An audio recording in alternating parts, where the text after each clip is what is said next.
Hello दोस्तों, स्वागत है आज की एक नए वीडियो के अंदर। और आज की इस वीडियो में हम लोग देखने वाले हैं समास का एक बहुत ही बेहतरीन सा ट्रिक, जिसे देखने के बाद आपको कोई भी क्वेश्चन एग्जाम में छूटेंगे नहीं। और ये बात तो आप सभी जानते होंगे कि चाहे बोर्ड एग्जामिनेशन हो या फिर कॉम्पिटिटिव एग्जामिनेशन, समास के क्वेश्चन का तो वेटेज अपने आप में बहुत ज़्यादा होता है। तो बिना किसी देरी के शुरू करते हैं इस वीडियो को। तो आप सभी जानते होंगे कि समास जो होता है सो दो या दो से अधिक पदों का मेल होता है। और आप ये भी जानते होंगे कि समास के विभिन्न प्रकार हैं। लेकिन अगर आपको ये ट्रिक जानना है या फिर ट्रिक को अच्छे से समझना है तो आपको जो मैं सीरियल ऑर्डर बताऊंगा आप उसी को समझिए। सबसे पहले हम लोग पढ़ने वाले हैं अव्ययीभाव और फिर तत्पुरुष, इसके बाद द्वंद्व और द्विगु, एंड इसके सबसे लास्ट में पढ़ेंगे कर्मधारय एंड बहुव्रीहि समास।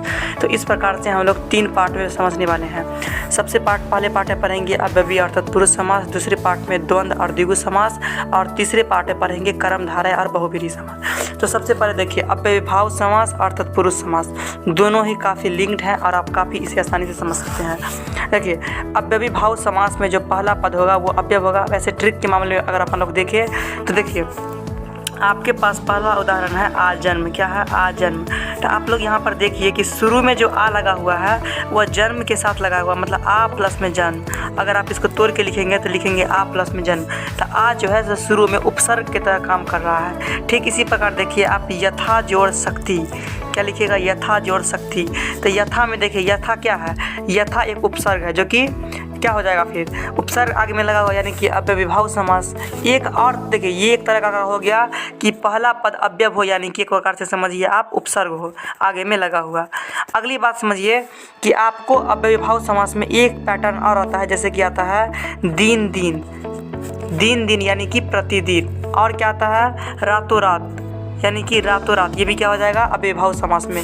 वर्षों वर्ष यानी कि प्रति वर्ष, तो ये भी क्या आ जाएगा अव्ययीभाव समास। यानी कि कोई भी दो चीज़ जो कि रिपीट करे वो भी आ जाएगा अव्ययीभाव समास में, एंड पहले अव्यय हो यानी कि उपसर्ग हो वो भी आ जाएगा अव्ययीभाव समास में। अब तत्पुरुष देखिए, ये उससे भी आसान लगेगा आपको देखने में। देखिए तत्पुरुष में क्या करना है, इसमें जो है से कारक चिन्ह छुपा होता है। और इसमें समझिए जैसे कि आप एग्जाम्पल देखिए, जैसे कि आपको एग्जाम्पल है विद्यालय। क्या है? विद्यालय। तो विद्यालय में विद्या के लिए आलय, विद्या के लिए क्या है? घर है। तो क्या हो गया विद्यालय। तो यहाँ पे के लिए है ना, तो के लिए क्या है? कारक चिन्ह है और ये छुपा हुआ है। तो ये कौन सा समास हो गया? तत्पुरुष समास हो गया। इसके बाद आप और भी एग्जाम्पल देखिए, राजकुमार। तो किसका कुमार है? वो तो राजा का कुमार है। तो यहाँ पर भी कारक चिन्ह कौन सा है? का है कारक चिन्ह।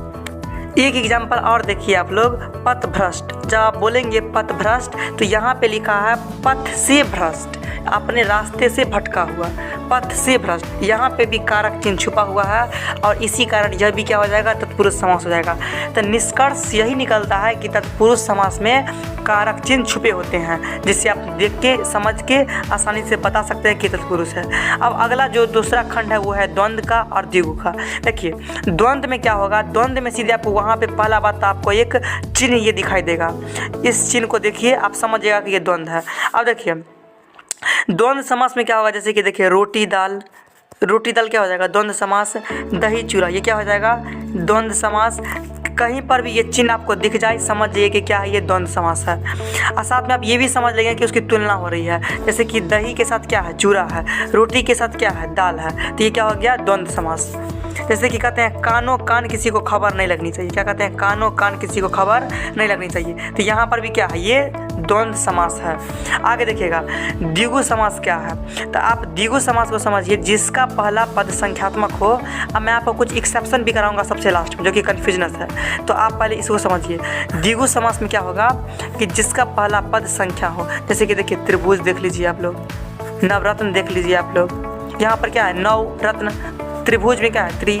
देखिए चतुर्भुज फिर से एक्सेप्शन है, मैं आपको ये लास्ट में जरूर समझाऊंगा कि चतुर्भुज में 4 तो दिख रहा है शुरू में, लेकिन ये चला जाएगा बहुव्रीहि में, क्योंकि इससे एक नया अर्थ निकलता है। तो आई होप कि आप समझ गए होंगे कि द्वंद्व क्या है और द्विगु क्या है। द्वंद्व में एक दूसरे से तुलना का भाव होगा, जबकि द्विगु में पहला पद क्या होगा? संख्या होगा। अब तीसरा खंड पे चलते हैं जो कि है कर्मधारय और बहुव्रीहि समास। देखिए समझिए कर्मधारय जो समास हुआ उसमें क्या होगा?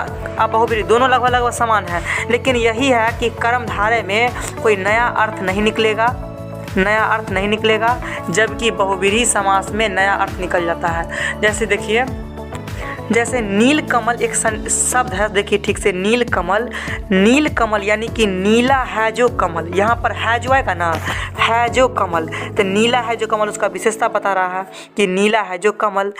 तो नीला है जो कमल, कमल जो है सो विशेष से है और नीला जो है सो विशेषण है। जैसे कहते हैं चंद्रमुख, चंद्रमा के समान हो मुख जिसका, तो एक उपमा है और एक उपमेय है।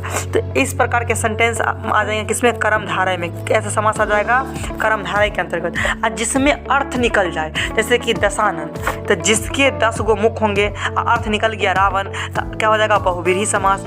जैसे कि आ जाएगा पीताम्बर, पीला हो वस्त्र जिसका, अर्थ निकल गया ना, आ जाएगा बहुव्रीहि। जैसे कि चतुर्भुज था, तो 4 भुजा हो जिसको, अर्थात विष्णु जी, तो ये भी अर्थ निकल गया, अर्थात किसमें आ जाएगा, बहुव्रीहि में आ जाएगा।